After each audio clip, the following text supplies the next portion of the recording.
Vous savez que ça, pour moi, en fait ça c'est vraiment l'hymne où tu dis à un Français d'encourager quelque chose, 100% du temps, il te sort cette chanson. C'est un truc de ouf, hein. C'est un truc de fou. Sachant que moi, ça m'a toujours fait penser à... Il y a une musique comme ça et je sais plus qui c'est justement. Donc ça va être assez flou comme référence, d'accord? Mais je sais qu'il y a une musique de rock très connue qui est sur ce rythme aussi. Ça fait... Je crois que c'est Chaka Ponk. Je crois que c'est Chaka Ponk. Et donc du coup... ça me fait penser à ça, mais ça me fait penser aussi à autre chose, parce que dans un autre contexte, je l'ai énormément chanté, cette chanson. Non pas parce que j'allais dans les stades de foot, parce que je ne vais pas dans les stades de foot, donc je ne l'ai pas utilisé là, mais quand j'allais à des conventions où j'allais rencontrer des acteurs américains, c'est genre des conventions où je me ruinais pour y aller et tout, et pour rencontrer des acteurs de séries et tout ça que je suivais. Je l'ai beaucoup fait dans ma jeunesse, vous savez, à l'époque. Et donc du coup, je foutais tout mon fric là-dedans. Et quand les acteurs arrivaient, vu qu'on était en France et que eux ils venaient des États-Unis la plupart du temps, 100% du temps, t'avais toujours un petit et voilà. Et pour moi c'est ça.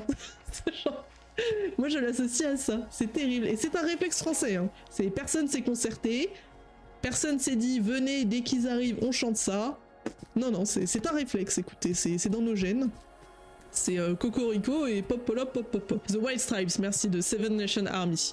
Merci, c'était exactement ce à quoi je pensais. Et j'avais plus du tout le nom en tête. Donc c'est avec des solos de guitare absolument fous. Elle est incroyable cette musique. Je peux faire du montage, j'ai une motivation incroyable proche de zéro. Oh putain, je suis tellement avec toi Pomska, je comprends ta souffrance mais tous les jours. Voilà, j'ai pas de pouvoir te la soulager ta souffrance, mais je peux au moins compatir là, franchement. Le nombre de trucs que j'ai en attente là dans mes tables de montage, putain. C'est proche de l'indécence. Hein. J'ai monté plein de clips en plus là ces derniers temps. Et j'en ai posté aucun, c'est terrible. Donc j'ai genre une quarantaine de clips, pas tous montés, hein. Il doit y en avoir une vingtaine sur ceux-là qui sont montés. D'autres qui nécessitent juste pas de montage et heureusement. Que je dois poster sur les shorts YouTube du coup de la chaîne principale et non pas de la chaîne des VOD, hein. Ne confondez pas les deux.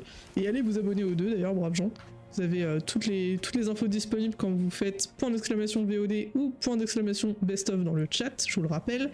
Ou si vous êtes sur YouTube, bah, vous avez tout en description bien sûr. Merci beaucoup à ceux qui le feront.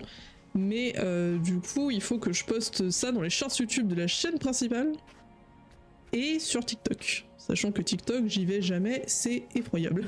Genre vraiment. Pourquoi deux chaînes? Parce qu'il y en a une où c'est strictement les rediffs des VOD avec très très peu de montage, si ce n'est du coup couper les parties attentes ou alors discussions qui sont parfois présentes quand on est en live. Parce qu'en live on est dans un format qui est beaucoup plus relax. Donc c'est les VOD purs et durs où si j'ai fait 3 heures de Wuthering Waves, vous aurez 3 heures de VOD. Ou alors une VOD de 1h30 et une autre de 1h30, histoire de pas faire des trucs trop lourds non plus. Donc ça, chaîne VOD. Et ensuite, chaîne principale, c'est plutôt réservé justement aux clips ou alors aux discussions. Tous les passages où des fois on fait pause dans un jeu pendant 30 minutes pour parler d'un débat, etc. Ça, je l'isole, je le monte pour le coup, histoire que ce soit quand même beaucoup plus digeste, et je le mets sur la chaîne des best-of. Et le jour où j'aurai soit la détermination, pardon, soit le temps de faire des vrais best-of de trucs, les best-of seront potentiellement là-bas. Donc la chaîne principale, c'est les contenus qui sont un peu plus travaillés, entre gros guillemets, hein. Si des fois je sais pas, peut-être un jour je ferai un voyage et j'ai envie de faire un vlog, bah du coup la vidéo sera sur la chaîne principale, la chaîne best of du coup, et comme ça je m'y retrouve mieux. Je préfère que les deux soient scindés comme ça. Donc bien évidemment la majorité du contenu reste sur la chaîne des VOD parce que on fait des lives et les rediffs entre guillemets se retrouvent là-bas. Ce qui m'a d'ailleurs évité cette énorme galère que Twitch a mis sur la gueule des créateurs très récemment là, qui leur disait que du coup tout leur temps fort était désormais limité à 100 heures dans le stockage de leur chaîne tout simplement, sachant que du coup si vous voulez avoir des rediffs qui durent plus que... Waouh, je vais arriver à parler. Si vous voulez avoir des rediffs qui durent plus que 2 semaines je crois c'est sur Twitch, il faut passer vos VOD en temps fort. Et donc les temps forts, Jusque-là, ils étaient illimités. Maintenant, ils sont limités à 100 heures par créateur. 100 heures, c'est rien du tout, braves gens, pour des gens qui streament régulièrement, ou alors dont c'est le métier, donc du coup, ils streament tous les jours pendant plusieurs heures, vous voyez. Moi, j'en suis même pas à ce stade-là.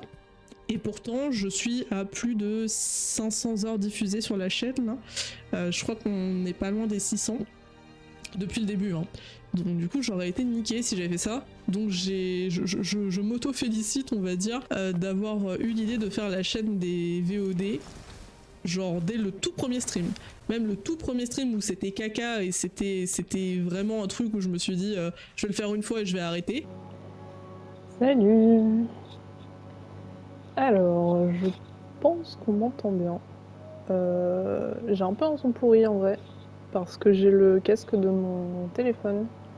Donc du coup vous me dites si le jeu est trop fort, si ma voix est trop forte ou juste si vous m'entendez pas bien.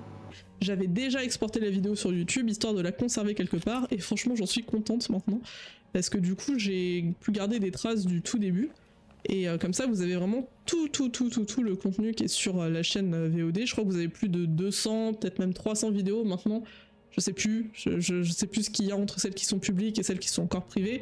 Donc du coup vous avez de quoi faire là sur la chaîne VOD si jamais vous voulez rattraper certains contenus, découvrir certains jeux, il y a tout dans les playlists et tout, et comme ça c'est good, on n'en parle plus. Je me demande de combien d'heures j'ai fait moi. Normalement tu peux le voir ça dans les pas les succès, enfin moi j'appelle ça les succès parce que je suis un petit peu obsédée par les trophées dans les jeux vidéo. C'est dans tes statistiques. Ouais, si, ça s'appelle succès en fait. Statistiques et succès. Et normalement, là, t'as toutes tes données, etc. Bah, attendez, je vais vous dire à combien exactement est-ce qu'on est d'heures de diffusion. Pour l'instant, nous sommes à 547 heures de diffusion sur cette chaîne, sachant que le premier palier de succès est à 1000 heures, donc on en est un tout petit peu plus qu'à la moitié. Donc voilà. J'aime beaucoup cette petite page. Atteignez 50 spectateurs en même temps. Pour l'instant, notre record, c'est 59. Voilà. Vous avez l'info. Nous sommes à 80 followers sur le palier de 200. Ça, d'accord. Qu'est-ce qu'on a d'autre qui est un peu rigolo? Après, en fait, c'est juste les mêmes succès, mais avec des paliers plus élevés. Genre, après les 1000 heures de diffusion, il y a le palier des 2000 heures. Puis celui des 5000 heures, je crois. Ah oui, j'ai le palier des heures visionnées sur la chaîne. Donc uniquement sur la chaîne Twitch, pardon, on est à 1061 ou 1610, non 1614, voilà. 1614 d'heures visionnées sur que ce soit en direct ou du coup pour les rediffs quand elles sont mises sur la chaîne. Et après j'ai des statistiques différentes pour YouTube bien évidemment. Mais du coup ouais, franchement GG à vous les gars, parce que tout ça c'est vous qui les faites les stats. Donc GG à vous et merci à vous de me faire augmenter ces petits chiffres petit à petit, ça fait plaisir. La vache, t'as fait plus que moi en moins de temps. On est bientôt à 2 ans là. On va atteindre l'anniversaire des 2 ans en mai. Mais à un moment, on avait cravaché de fou. Hein. Là, je sais que j'ai fait une pause. J'ai un rythme qui est beaucoup moins régulier que ce que ça avait été. Mais normalement, on a quand même un rythme assez régulier. On stream plusieurs fois par semaine. Hein. Donc là, l'objectif, c'est de revenir doucement à ça. Là, j'ai vraiment pas pu faire autrement. Au vu de ce qui se passait dans ma vie perso, etc. Mais franchement, quand c'est comme ça, j'essaie de me démerder pour faire les trucs en off. Donc du coup, j'ai avancé, mais sur d'autres trucs. Et j'en suis contente. Je savais pas que tu streamais depuis si longtemps. Bah en vrai, ouais. C'est le 7 mai, je crois, l'anniversaire de stream. Mais on stream avec la caméra depuis beaucoup moins longtemps, donc caméra setup et tout c'est depuis fin novembre à peu près. Mais du coup c'est vraiment à partir de là que ça a commencé à devenir un peu plus travaillé et tout ça. Sinon oui, en stream pur et dur, j'ai streamé pendant très longtemps sur la PlayStation avec juste le casque, et ça il y a toutes les rediffs qui sont encore dispo sur la chaîne YouTube, hein, elles y sont aussi. Mais du coup je pense que vous allez voir la différence de micro et de qualité en termes de entre les rediffs du coup qui étaient tournées sur la PS5 et celle-là avec le setup. Mais malheureusement, pied de nez à moi-même, J'arrive pas à me démerder avec ma carte de capture, donc du coup pour l'instant tous les jeux qu'on avait commencé sur la PS5, j'arrive pas à les refoutre sur l'ordi pour pouvoir continuer les streams. Et ça c'est vraiment ma grosse frustration. Franchement, si il y a certains d'entre vous là qui sont dans le chat ou même sur les rediffs YouTube ou autres qui tombent là-dessus, si vous vous y connaissez un petit peu en carte de capture et comment s'en servir, moi là j'ai la Elgato, attendez je vais vous dire ça, tac tac tac, parce que j'ai la boîte qui est là et tout, hein, genre elle est installée et tout ça, mais j'arrive pas à la faire putain de fonctionner. J'ai la Elgato Game Capture HD 60X, voilà.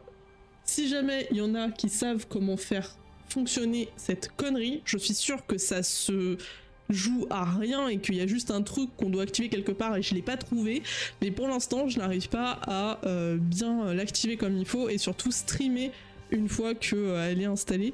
Donc écoutez, s'il y en a qui peuvent m'aider, j'ai rien à vous proposer en retour si ce n'est ma gratitude éternelle franchement, mais sinon je vais bien me démerder, je vais trouver un moment. Pour l'instant du coup je peux pas faire les streams qu'on avait commencé sur la PS5, ça me dégoûte. Tellement de jeux que j'aimerais reprendre là. Celui qui arrive devient VIP pendant un mois. Ah bah oui, alors là c'est sûr. Alors là les gars, ma gratitude éternelle va complètement passer par là aussi.